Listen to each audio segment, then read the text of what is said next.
Smart Impact vous est présenté par Jacques World, le rendez-vous mondial dédié aux composites.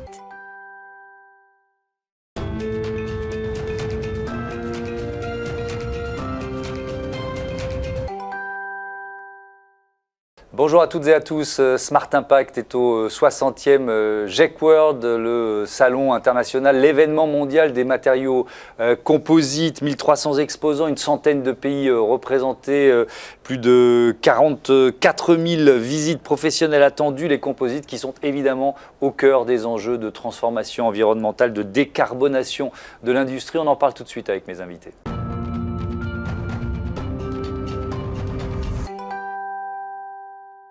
L'invité de ce Smart Impact depuis le GEC World, c'est Claude Despierres. Bonjour. Bonjour. Bienvenue, vous êtes vice-président de vente et marketing de Excel Corporation. Vous nous présentez Excel en quelques mots? Oui, bien sûr. Excel est le leader mondial dans le domaine du composite haute performance. Qu'est-ce que ça veut dire haute performance? Principalement des produits à base de fibres de carbone, donc des renforts, des préimprégnés. Mais Excel, c'est aussi l'inventeur du nid d'abeille, un autre matériau qui permet d'alléger les structures. Nid d'abeille, hexagonal cells, Excel. D'accord, d'où le nom de l'entreprise. Il a été créé à peu près il y a 76 ans aux États-Unis. Et avec des utilisations dans plein de secteurs d'activité, certains plus que d'autres? Tout à fait. Alors aujourd'hui, pour Excel, le secteur d'activité est principalement l'aéronautique, civile, militaire, le spatial, et aussi beaucoup de secteurs industriels, principalement l'automobile, mais la marine, le médical. Voilà, beaucoup d'activités. Dès que vous avez besoin d'allègement, de performance, vous faites appel à des matériaux fournis par Excel. Oui, alors évidemment, on va revenir à la base. La fibre de carbone, c'est quoi? Ça sert à quoi?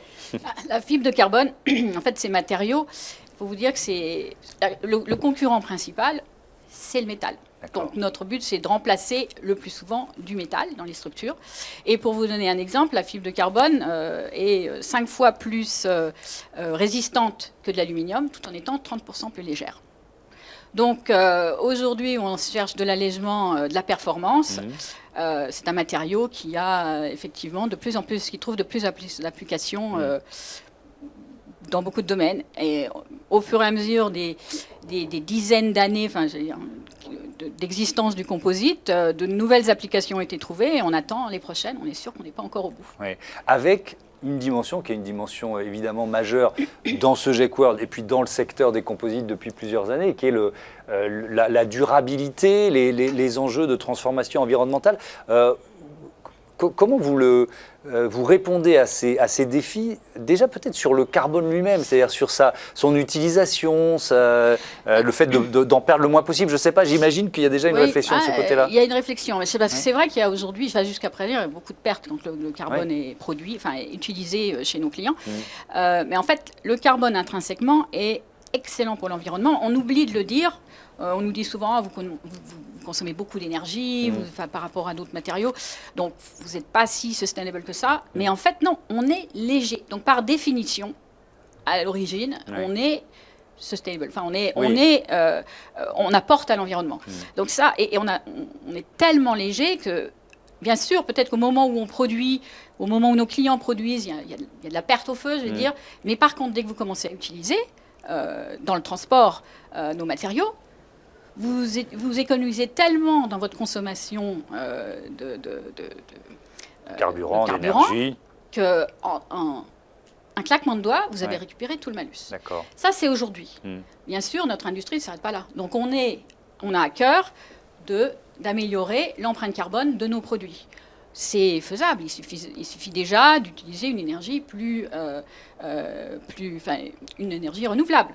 En France, on est bien placé pour ça. Oui, on a une énergie décarbonée, une électricité décarbonée. Donc la fibre de carbone qu'on produit en France, elle aura un meilleur bilan. Voilà. Mais les États-Unis ne s'arrêtent pas non plus à cela. Et il y a des tas de possibilités, des tas de routes qui sont regardées par Excel et bien sûr d'autres partenaires pour donc améliorer l'empreinte carbone des produits, la façon dont on les fait.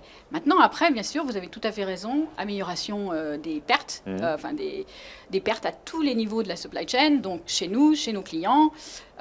C'est quelque chose qui est en cours et qui va être, je pense, un point d'axe pour tout ce qui est innovation majeure. Il faut aussi savoir, par exemple, que le composite permet de faire des pièces beaucoup plus complexes que le métal. Ouais. Donc, au lieu de faire 10 pièces en métal, vous allez faire 3 pièces en composite pour la même chose. Ouais. Ça vous permet aussi d'avoir des designs plus flexibles, d'avoir plus de créativité dans le design, parce que le composite vous permet des formes, des pièces plus complexes. Donc là aussi, quand vous cherchez, vous pouvez trouver également énormément d'apports, de bénéfices liés au composite par rapport à notre matériau, dans le cadre d'une amélioration de l'empreinte carbone de nos clients. Ouais. Alors, on va parler de l'aéronautique, évidemment, mais aussi de l'automobile. Tiens, je commence par l'automobile. Il y a beaucoup de voitures, en fait, dans un salon comme celui-là. Donc, j'en déduis qu'on trouve des composites un peu partout dans les automobiles. Quand même, vous devez le voir, c'est quand même la voiture de luxe. Hein. Il y a un peu de composite haute performance. Et là, je vais parler pour Excel, qui est haute performance. Donc, c'est tout à fait approprié aux voitures de luxe. D'accord. Et on les trouve où, ces matériaux composites, dans les voitures?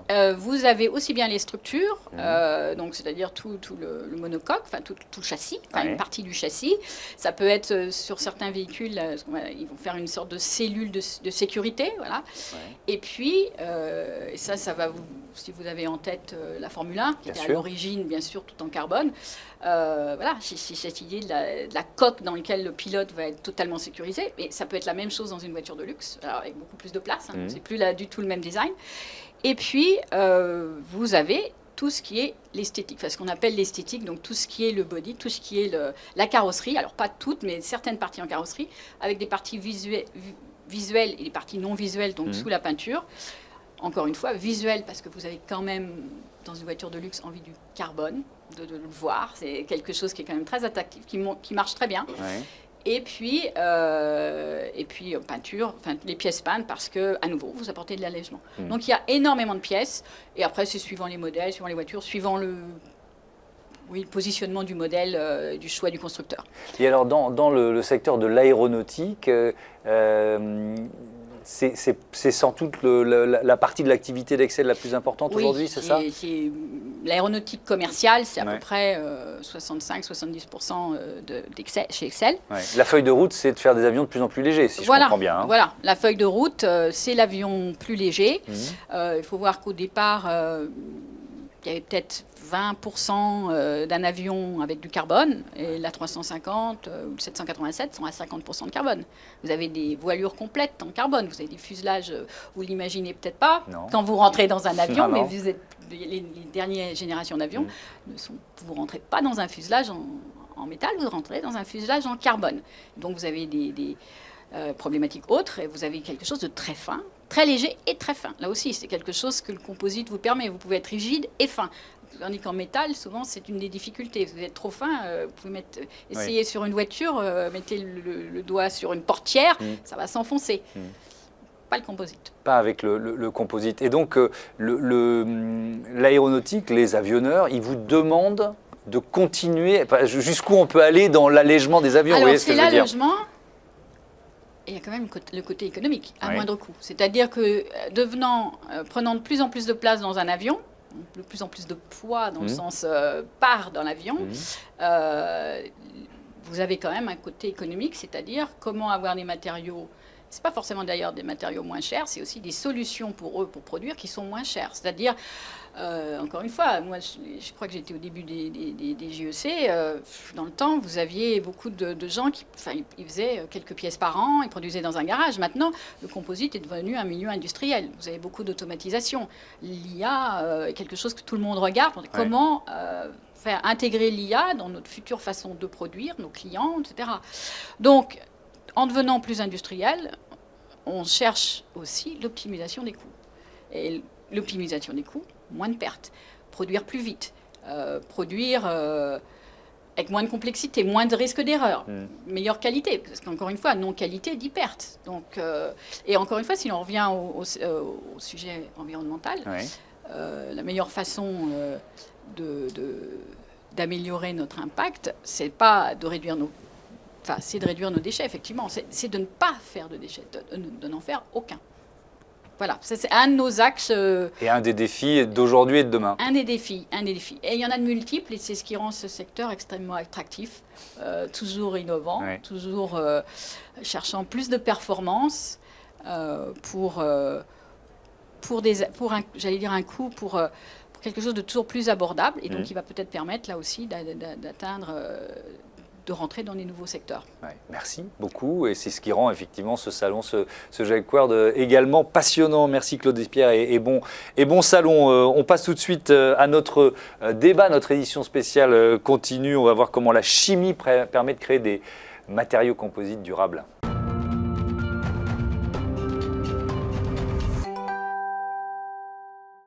Smart Impact au Jacquard, et on continue de découvrir des innovations qui animent les allées de ce salon international des matériaux composites. Je vous présente mes invités. Guillaume Cléda, bonjour. Bonjour. Bienvenue, vous êtes responsable du commerce mondial chez Arkema. Mathieu Crépin, bonjour. Bonjour. Bienvenue à vous aussi, directeur général adjoint de DEMJ. Allez, quelques mots de présentation. Arkema pour commencer. Arkema est un grand chimiste mondial avec son siège ici à Paris. Une société qui est issue de la longue tradition de la chimie française. 3 grands métiers, les matériaux de spécialité dont les composites, les produits pour le revêtement, pour formuler tout type de peinture et de revêtement plus ou moins techniques, et les adhésifs sous le nom de marque Bostik.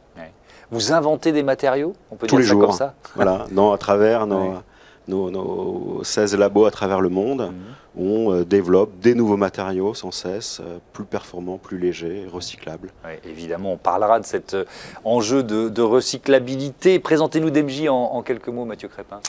Donc DEMJ est une ETI française spécialisée dans la transformation de matières plastiques et composites, avec différentes technologies à son portefeuille qui vont de l'usinage en passant par l'injection, le thermoformage, la fabrication additive. Et aujourd'hui, on combine un peu toutes ces technologies dans le but de travailler sur des solutions d'allègement pour substituer le métaux par des plastiques et des composites. Ouais, c'est vraiment l'enjeu majeur, l'allègement. On parle aussi de polymères. On va faire un peu de pédagogie. C'est quoi un polymère ou des polymères? Alors, pour faire un composite, il faut au moins 2 constituants. Ouais. Donc le renfort, de la fibre de verre, de carbone, voilà. Et une matrice, un polymère, une résine qui vient enrober ces fibres pour leur donner leur cohérence, leur constitution. Ouais. Des polymères que vous utilisez aussi, ça fait partie des Tout à matériaux fait. Nous transformons les matériaux de chez Arkema et on travaille au développement aussi de procédés pour pouvoir mettre en œuvre des nouveaux matériaux comme des composites à matrice thermoplastique avec les résines de chez Arkema qu'on va mélanger avec de la fibre de lin, donc des fibres naturelles. Donc on combine une résine biosourcée avec une fibre de lin. Alors, est-ce qu'on vient toujours au Jacquard avec des innovations? Et si oui, lesquelles? Bien évidemment, je viens d'un peu en parler. Effectivement, aujourd'hui, on travaille beaucoup sur le développement de ce qu'on appelle les biocomposites, donc des composites, on va dire, à faible impact environnemental, et qui vont combiner des résines biosourcées avec des fibres naturelles ou des matériaux recyclés, en tout cas qui peuvent réduire largement l'empreinte carbone des produits que l'on fabrique. Ouais. C'est une préoccupation du secteur qui date de quand? La durabilité. La durabilité est vraiment un tournant important. Alors, il y a eu différentes vagues, pour moi qui suis dans le secteur depuis maintenant un peu plus de 25 ans. À la fin des années 2000, on avait eu déjà une belle tendance avec beaucoup de biosourcés déjà à l'époque, qui avait été un peu stoppée avec la crise financière à la fin des années 2000. Et on a vu là depuis, je dirais, 6-7 ans, vraiment un regain d'intérêt, une demande est à la fois portée par le consommateur final qui nous pousse dans ces innovations-là, et puis quelque part, alors peut-être pas encore avec assez de force, aussi portée par la réglementation, notamment autour du recyclage. Ouais. Oui, parce qu'on voit effectivement avec la REP, la responsabilité élargie des producteurs, le fait qu'il y ait des circuits, des filières de recyclage, de valorisation finalement des matériaux en fin de cycle de vie qui sont mis en place. Qu'est-ce que vous proposez ici comme votre stand? Il est juste à côté comme innovation. Stand est juste en dessous. Ouais. Alors notamment sur un produit dont je m'occupe plus particulièrement autour des résines hélium, qui est une résine, une matrice, un polymère qui a été conçu dès le départ pour être pour être recyclés. Ouais. On annonce un partenariat avec Beneteau, avec une start-up suisse, Composite Recycling, Ouais. Veolia, et puis d'autres acteurs de la chaîne de valeur des composites, Owens Corning et Chomara. Donc pour faire des bateaux encore plus légers, c'est ça? Non, pour faire des bateaux recyclables. Ah, génial. Et depuis maintenant un peu plus de 2 ans que Beneteau a adopté nos résines Mhm. pensées pour être recyclées. Veolia collecte les déchets, héberge les premières installations industrielles de Mhm. composite recycling pour vraiment recycler en profondeur le composite, Mhm. en dépolymérisant le polymère. On retrouve la brique élémentaire de base Ok. qui nous permet de refaire de nouvelles résines sans aucune perte de propriété, quasiment à l'infini. Mhm. Et puis la chaîne de valeur de la fibre de verre récupère cette fibre, la refond, et les tisseurs en refont des textiles pour refaire de nouveau des bateaux. Alors, ce que je comprends, c'est passionnant ce que vous nous dites, c'est que finalement, si on veut créer un matériau recyclable, il faut qu'il y ait la filière, enfin, qui anticipe et qui soit prête à réutiliser ces matériaux et à Ouais. le remettre dans un circuit économique, sinon ça ne fonctionne pas, quoi. Et c'est ça vraiment une démarche qui est issue de la volonté de ces 6 acteurs qui sont réunis pour mener à bien, aller plus vite que la réglementation, aller plus vite que les REP, Mhm. pour vraiment industrialiser la circularité dans les composites. Mathieu Crépin, vous travaillez pour l'aviation beaucoup, notamment? Oui, effectivement, on travaille pour pas mal de domaines, dont l'aéronautique. Mhm. C'est un des secteurs où la contrainte d'allègement est la plus prégnante. Ouais. Et on travaille sur le développement de matériaux de nouvelle génération, des matériaux composites à matrice thermoplastique, qui présentent l'avantage de pouvoir être facilement recyclables, si je puis dire, parce qu'il suffit de les rebroyer pour leur redonner une nouvelle forme et une nouvelle vie. Mhm. Et donc aujourd'hui, on travaille énormément sur ces sujets-là pour pouvoir amener de nouvelles fonctionnalités à des matériaux qui auraient été par le passé enfouis et développer des nouveaux procédés pour pouvoir mettre en œuvre ces matériaux. Est-ce que ça vous rend optimiste? Est-ce qu'il y a beaucoup de marge de progression? Vous voyez ce que je veux Énormément, dire? mais c'est ça Ouais. qui est passionnant. Aujourd'hui, nous, originellement, on travaille pour des secteurs comme l'aéronautique et l'automobile. Et le fruit de notre R&D aujourd'hui, elle a commencé par profiter à l'industrie de la chaussure. On fabrique des chaussures en composite pour Decathlon. On fabrique des coques de bagages où on va venir recycler des chutes de matière pour fabriquer des composants du même bagage. Donc il y a plein de réflexions qui nous amènent à développer des innovations pour pouvoir répondre aux enjeux de réduction de l'impact environnemental des produits de nos clients. Est-ce que c'est aussi un levier de compétitivité pour vos clients? Je l'espère, pas parce que suffisamment. voilà, parce que Aujourd'hui, voilà, moi, ma grande frustration, c'est qu'on ne parle pas encore en coût carbone complet. Parce qu'on parle du coût direct, du coût de production, du coût de main-d'œuvre, du coût de la matière. Mais on ne parle pas du bilan carbone, même si ça vient de plus en plus. Pas plus tard que la semaine dernière, j'ai répondu à une première consultation pour le domaine de l'automobile où on exigeait de fournir le bilan carbone du produit qu'on allait fabriquer, pour que ça soit consolidé chez le constructeur et qu'il puisse lui-même évaluer l'impact environnemental de son véhicule. Donc ça bouge, trop lentement à mon goût, mais on y arrive petit à petit. Même question, Guillaume Cléda, sur le lien entre innovation et levier de compétitivité. Ces innovations, évidemment, voilà, on est dans une émission qui s'appelle Smart Impact autour de l'environnement. C'est déjà, pour les acteurs qui sont pionniers dans le domaine, un driver de différenciation. Ouais. Donc comment, dans une offre qui est souvent pléthorique, tout particulièrement un marché qui n'est pas forcément très très dynamique en ce moment, c'est une façon de se différencier et de montrer qu'on peut avoir des produits, des approches qui sont un peu différentes. Donc en ça, c'est aussi une façon d'être compétitif. Et puis en même temps qu'on apporte des solutions de développement durable, nous on travaille aussi beaucoup sur la productivité. Ouais. Donc on est un acteur un peu différent dans le métier des composites, puisque comme tu l'as dit, on est nous spécialisés dans les... Alors je ne vais pas vous tuer aujourd'hui avec de la chimie très pointue, mais dans les composites thermoplastiques, ou dans les matrices thermoplastiques, donc qui sont naturellement peut-être plus faciles à recycler, et au-delà de ça, on travaille encore de la chimie pour aller encore plus loin dans le recyclage. Et surtout, en même temps qu'on vend souvent des solutions pour le développement durable, on essaie de proposer des innovations sur le process des gens qui mettent en œuvre, pour gagner du temps, pour alléger les moyens qui sont requis pour la mise en œuvre. Ouais. Et l'innovation, justement, ça représente la R&D, ça représente quelle part du budget d'un groupe comme Arkema?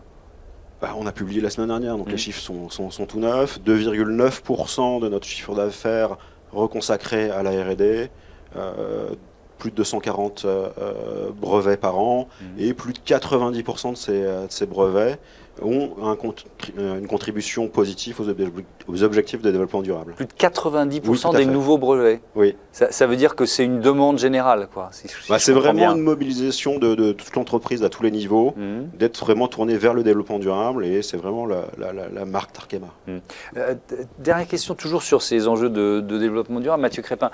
Moi, ce que je retiens, c'est une logique de partenariat aussi, beaucoup.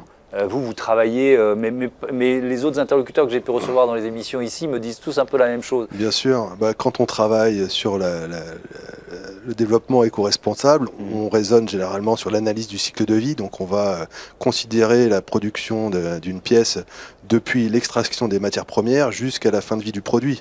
Et donc pour pouvoir travailler les différents volets de la chaîne de valeur, on est obligé de travailler en partenariat avec des fournisseurs de matières, des fournisseurs de technologies, des producteurs, des donneurs d'ordre qui vont nous aider à travailler chaque maillon de cette chaîne de valeur. Et des centres de recherche au point de départ, c'est quelque chose d'avoir une idée dans une entreprise, mais est-ce que vous avez, vous, les moyens de la développer tout seul, avec un centre de recherche en innovation, ou est-ce que vous avez là aussi des partenaires? On est intégré, on a nos propres centres de R&D, on a près de 3 centres de R&D sur différents sites. On a des doctorants aussi qui travaillent par exemple sur des modèles pour pouvoir calculer le bilan carbone d'un produit. Donc un des enjeux aussi, c'est de pouvoir développer ces modèles pour pouvoir fournir rapidement des bilans carbone des produits que nous fabriquons. Il faut pouvoir aussi travailler des matières recyclées, biosourcées, travailler les process. Donc tout ça, c'est le fruit de notre R&D pour pouvoir développer les solutions de demain. Voilà. Et ce salon, là, ce rendez-vous mondial, c'est un rendez-vous de business aussi? Vous signez les contrats ici? C'est aussi beaucoup de réseaux, l'occasion de rencontrer des clients habituels, des 4 coins du monde qui se réunissent ici pour cette occasion-là, et puis de faire connaître aussi beaucoup des innovations qu'on révèle souvent au moment des JAC. Bon, on vous a pris un quart d'heure de votre temps, vous pouvez retourner sur le salon, sur le stand Arkema pour voir éventuellement de futurs clients. Merci beaucoup, merci à tous les deux, à très bientôt sur Bismart. On continue de découvrir dans cette édition spéciale des innovations le salon des matériaux composites.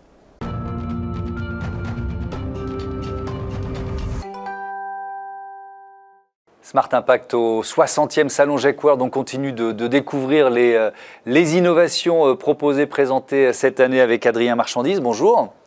Bonjour, merci de m'accueillir ici aujourd'hui. Bienvenue, vous êtes le cofondateur d'Havel Robotics. Vous l'avez créé en 2017 avec Luc Talbourdet. Racontez-moi, c'était quoi l'idée de départ ?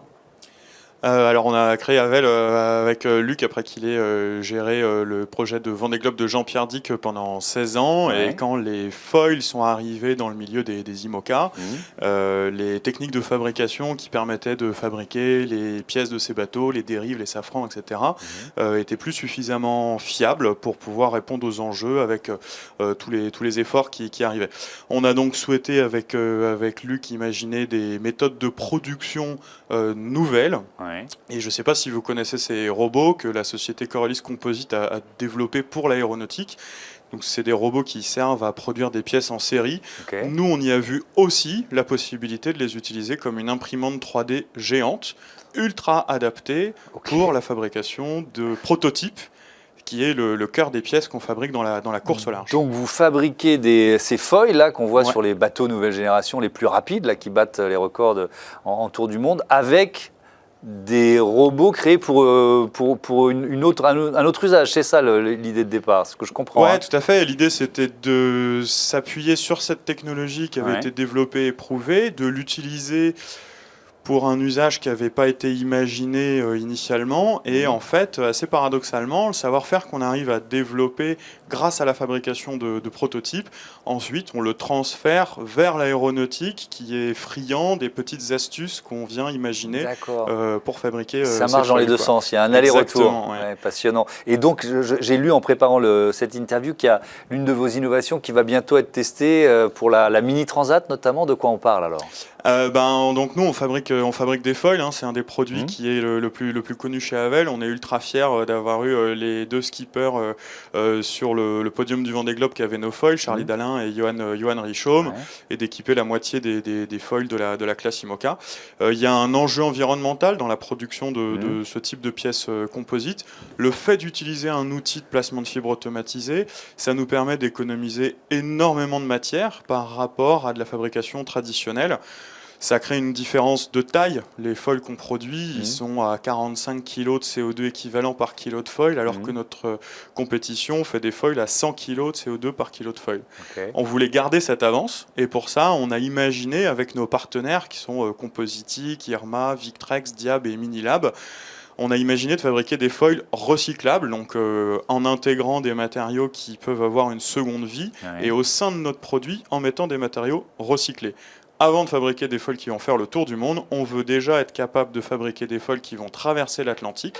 On va donc tester sur un Mini 650 cette année les premiers foils recyclables, voir s'ils sont aussi endurants et fiables. Oui, parce que c'est d'abord leur premier usage. Voilà. Et alors, qu'est-ce qui deviendrait après? Ces foils recyclables, ils vont redevenir d'autres foils ou alors partir dans une autre chaîne de valeur? Eh bien, pour ne pas attendre que des filières industrielles de recyclage composite se mettent en place, et on sait qu'elles vont arriver, nous, on dispose de moyens à l'Orient pour recycler du composite. C'est pas aussi vertueux que les solutions qui seront opérationnelles dans 5 ou 10 ans. Et donc, on a imaginé que dans notre propre produit, on allait mettre des matériaux recyclables et recycler des matériaux pour composer d'autres structures de ce même produit. Donc dans le même produit, on a de la matière recyclée et de la matière recyclable. On parle de fabrication 100% française là ? Alors les partenaires avec lesquels on travaille ne sont pas 100% français, ils sont 100% européens, je dirais. Mais oui, aujourd'hui, les foils qu'on a sur le Vendée Globe, on les développe avec des partenaires qui sont français. La génération de demain ne sera pas 100% française, mais on a énormément de partenaires qui sont dans une proximité géographique. Parce que aussi la voile, c'est une activité, enfin il y a des industriels, il y a des grandes marques, donc peut-être plus facile de développer des produits dans ce secteur-là en restant assez majoritairement français quand même. Absolument, en Bretagne on a un tissu industriel extrêmement développé autour de la course au large qui est regardé par l'international. On a des équipes de tous les pays qui viennent produire leurs bateaux, qui viennent s'entraîner autour de l'Orient. Et puis la France, c'est un territoire fort du composite. On travaille avec différents fabricants de fibres de carbone notamment qui sont implantés en France. Ce qui est top, ça nous permet de rester en circuit court, on va dire. Et ben voilà, merci beaucoup Adrien Marchandise, bon vent à Havel Robotics et bon salon GEC World. Voilà, c'est la fin de ce Smart Impact depuis le Salon mondial des matériaux composites. À très vite sur Be Smart for Change. Salut. Merci. Smart Impact vous a été présenté par GEC World, le rendez-vous mondial dédié aux composites.